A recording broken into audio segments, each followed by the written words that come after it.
Good afternoon, everybody. I'm Mr. Davenport, and welcome to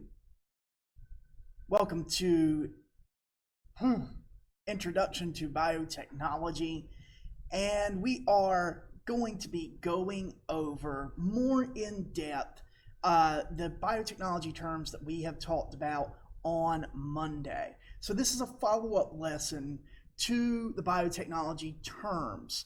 So what this is looking at is the visual people, my people who need to see things more clearly to understand connections between terms. So what we're going to start with is the cell. So the thing of it is a cell, again, the basic unit of life. It is where all living things come from, whether it is a animal cell, a plant cell, or a bacteria cell. All living things are made of cells. So if we zoom in a little bit, you see this point here, a nucleus. You also will see a nucleus. The nucleus is the DNA, the deoxyribonucleic acid.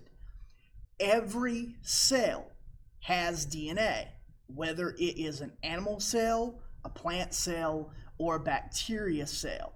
Now, in plant cells and animal cells, it's this big ball. It's this big ball of DNA. In bacteria cells, it looks a little bit different. It's not called a nucleus, it is called a nucleoid. And it is this kind of string of DNA that's inside of the bacteria. It's a collection of chromosomes that houses and holds the DNA. That's because bacteria have less DNA than plants or animals. So, cells, basic unit of life, okay, housing DNA, which is the chemical component of life. So that brings us to our next step. This is our flow map of how DNA connects to all of these other definitions and terms in our entire DNA and genome understanding.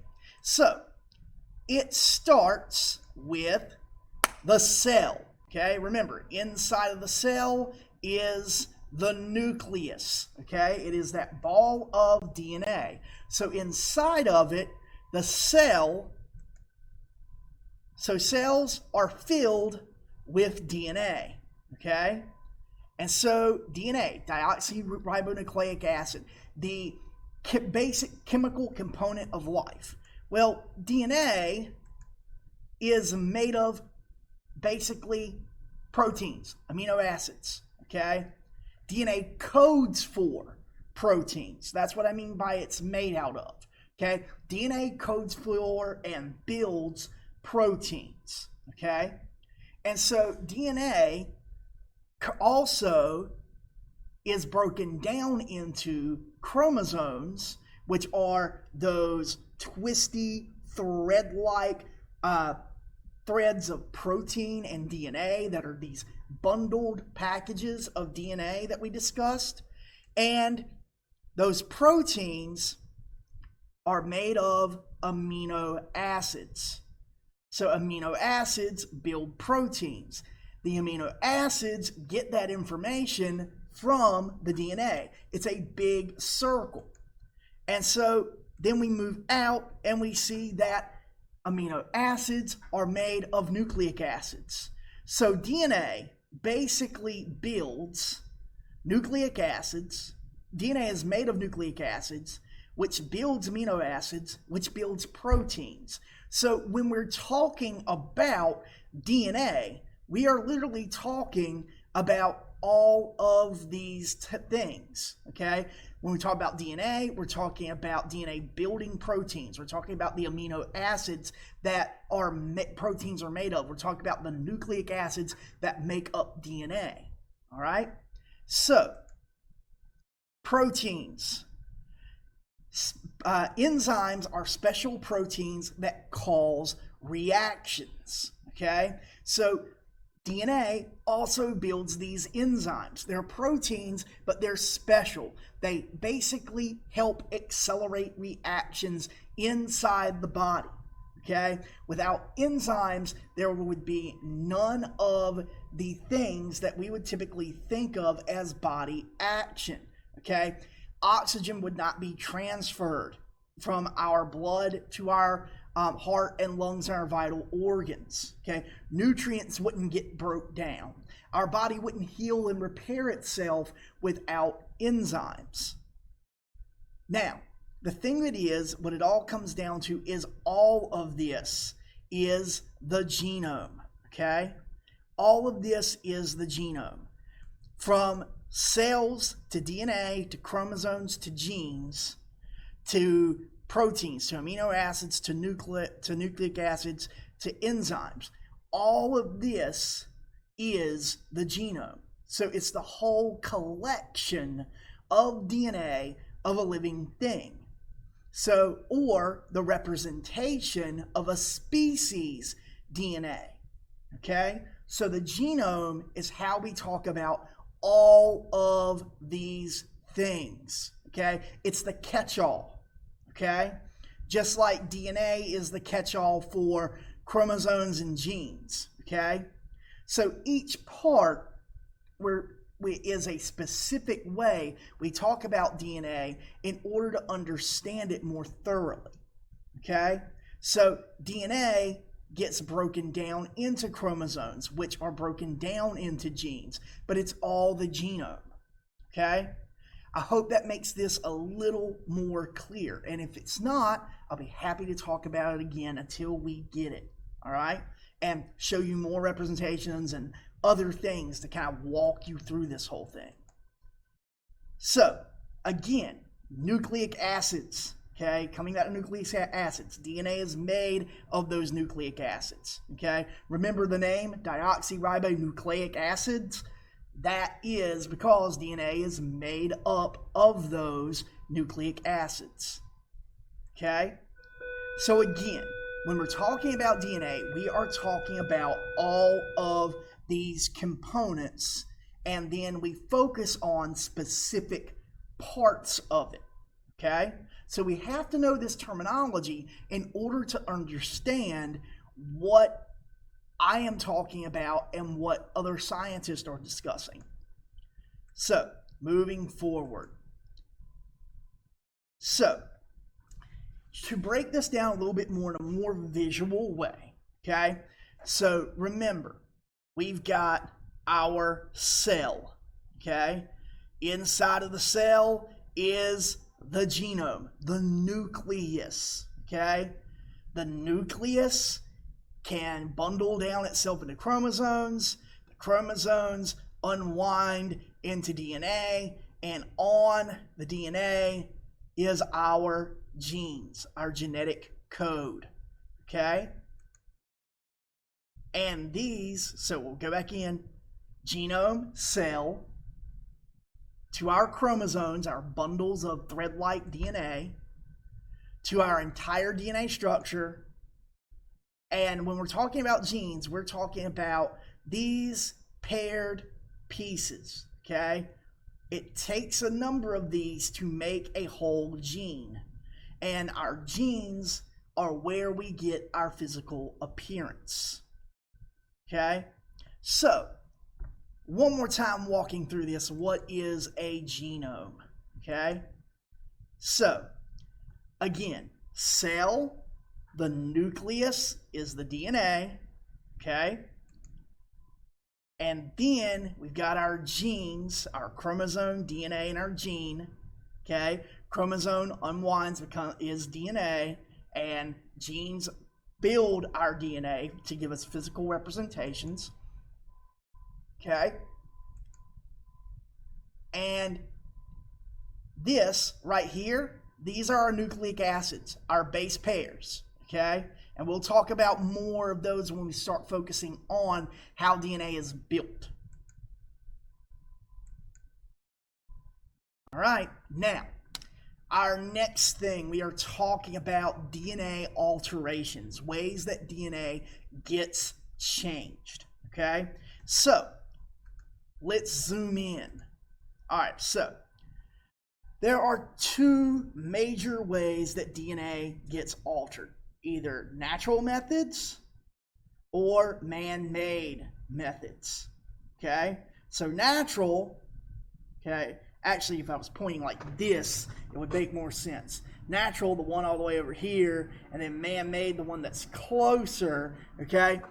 So our natural DNA alterations are mutations. The end. That's the only thing that happens with DNA naturally. Now that doesn't mean that other things can't make a mutation happen, but a lot of times it happens without human interference, okay?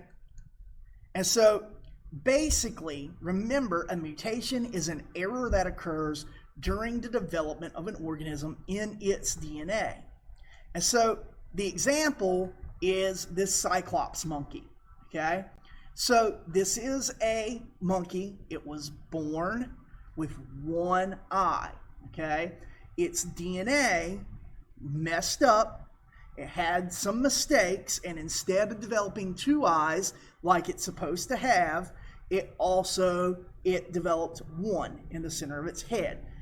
Big mutation issue. It is also an albino. That's another genetic mutation. And so these mutations are naturally occurring errors in the development of an organism. They just happen.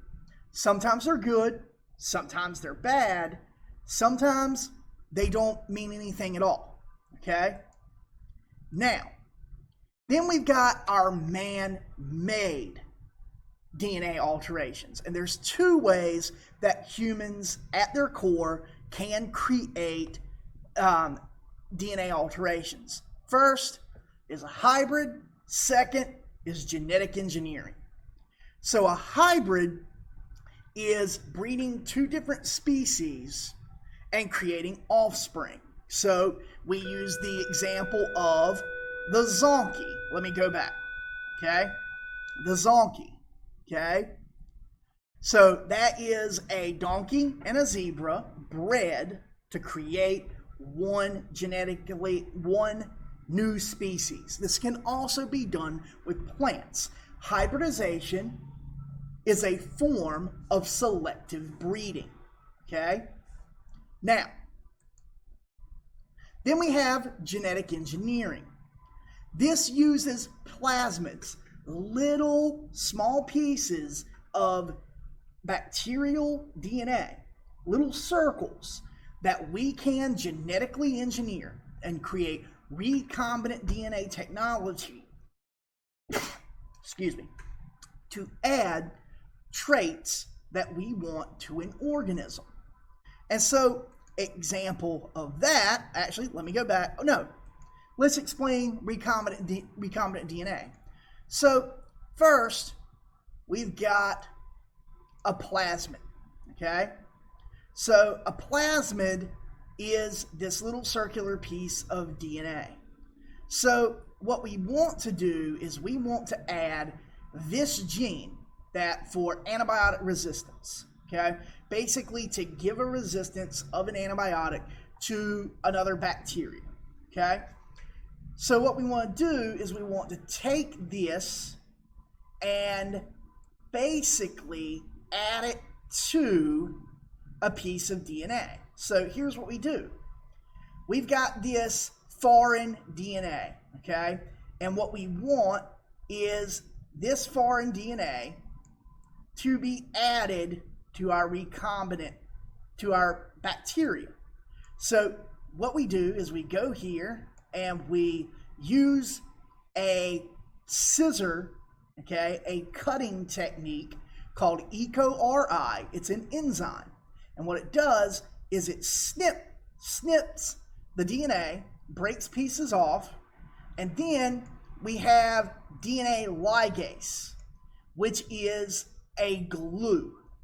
So then we take the DNA ligase from where we snipped, we glue these pieces back together, and boom, we have new recombinant DNA.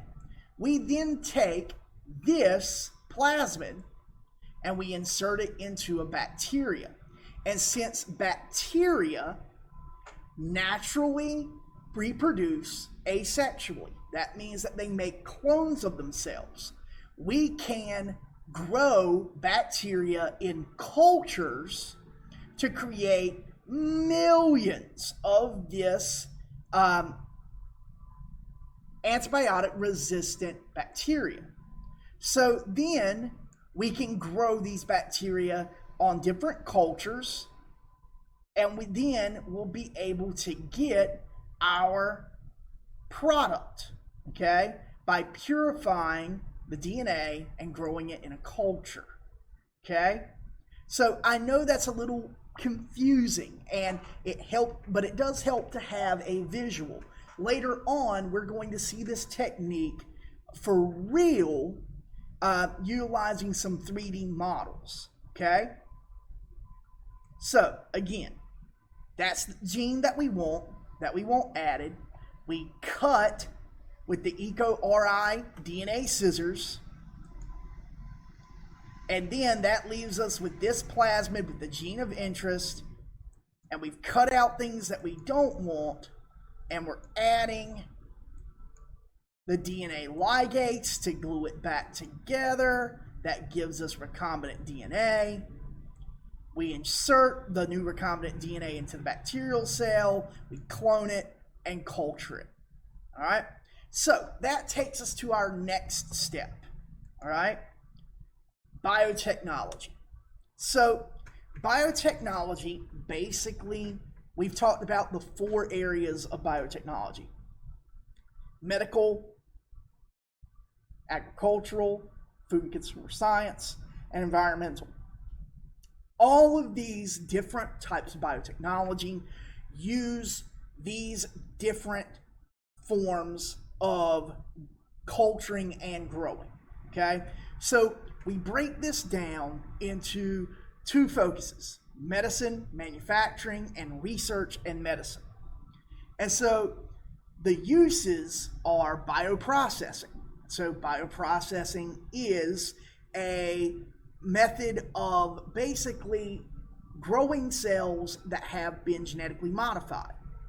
And we use this process called fermentation, which allows for the decomposition of sugars and carbohydrates by bacteria in order to grow more of those bacteria. And that's done in a bioreactor. In research and medicine, we use bioinformatics, and it uses computers to understand biological information. For example, running a DNA test, running paternity test, running DNA evidence like we see on police procedural shows. And so these different forms and uses of bioprocessing and bioinformatics are used in biotechnology. Now, our last little bit. So this is looking at processing, okay? So in agriculture, this is taking it through a process. We grow and harvest plants. We then transport the plants to biomass to a refinery. We grind down that biomass, in this case corn. We pre-treat the biomass and basically turn it into a mash so that it can ferment. We convert the biomass to sugar and ferment it into ethanol. We distill the ethanol, and then we have our dry ethanol that is ready to be produced. And then ethanol stored and then distributed. Then we have our leftovers, which is silage, and that is burned as solids to power a biorefinery and bioash. This is just an example of converting biomass and another type of bioprocessing. Boom, boom, boom, boom, boom. All right, so guys, that ends our presentation for today. I hope this helps explain in a little more detail how these terms relate to each other. If you have any questions, inbox me or email me, and I will talk to you guys later.